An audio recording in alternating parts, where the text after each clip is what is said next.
ஏழைகளை ஒடுக்குகிற தரித்திரன். ஏழைகளை ஒடுக்குகிற தரித்திரன் ஆகாரம் விளையாதபடி வெள்ளமாய் அடித்து கொண்டு போகிற மழையைப் போல் இருக்கிறான். ஏழைகளுக்குத்தான் ஏழைகளின் கஷ்டம் நன்றாக புரியும். ஏழையாக இருக்கிறவர்கள் தங்களைப் போல ஏழையாக இருக்கிறவர்கள் மீது இரக்கம் காண்பிப்பார்கள். இதுவே சமுதாயத்தில் காணப்படுகிற பொதுவான சூழ்நிலை. ஆனால் சில சமயங்களில் தரித்திரர்களும் ஏழைகளை ஒடுக்குகிறார்கள். ஏழைகள் மற்ற ஏழைகள் மீது இரக்கம் காண்பிக்காமல் அவர்களை துன்பப்படுத்துகிறார்கள். அவர்களுக்கு தீங்கு விளைவிக்கிறார்கள். தரித்திரர்களுக்கு செல்வமும் சுகவாழ்வும் அதிகார பலனும் வரும்போது தங்களைப் போல ஏழைகளாக இருப்பவர்களுக்கு உதவி செய்யாமல் அவர்களை ஒடுக்கி துன்பப்படுத்துகிறார்கள். ஒரு காலத்தில் தாங்களும் ஏழைகளாக இருந்து கஷ்டங்களை அனுபவித்ததை மறந்துவிட்டு இப்போது மற்ற ஏழைகளை வேதனைக்கு உட்படுத்துகிறார்கள்.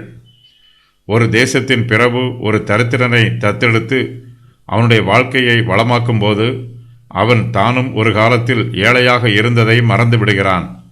தரித்திரனை ஒடுக்குகிறான். ஏழைகளை யாரும் ஒடுக்கக்கூடாது. அவர்களுக்கு உபகாரங்களை செய்ய வேண்டும். அவர்களை உபத்திரவப்படுத்தக்கூடாது. ஏழைகளை ஒடுக்குகிற தரித்திரன் பெருவெள்ளத்து மழையைப் போல் இருக்கிறான். இவன் ஆகாரம் விளையாதபடி வெள்ளமாய் அடித்து கொண்டு போகிற மழையை போன்றவன். நிலத்திலே தானியம் விளைந்து அறுவடைக்கு ஆயத்தமாய் இருக்கும்போது மழை பெய்யக்கூடாது. அந்த வேளையில் பெருமழை பெய்தால் அது விளைந்த தானியத்தை எல்லாம் அடித்து சென்றுவிடும். விளைந்த தானியத்தை அறுவடை செய்ய முடியாதபடி எல்லாம் நஷ்டமாகிவிடும். ஏழைகளை ஒடுக்குகிற தரித்திரனும் பெருவெள்ளத்து மழையைப் போல பிறருக்கு நஷ்டத்தை ஏற்படுத்துகிறான். ஏழைகளை ஒடுக்குகிற தரித்திரன் என்னும் வாக்கியத்தில் ஏழை என்பதற்கான எபிரேய வார்த்தை ரூஷ் என்பதாகும். தரித்திரன் என்பதற்கான எபிரேய வார்த்தை டால் என்பதாகும்.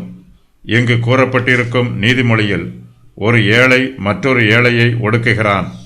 இயேசு கிறிஸ்துவும் கடன்பட்ட இருவரை குறித்து உவமையாக கூறியிருக்கிறார்.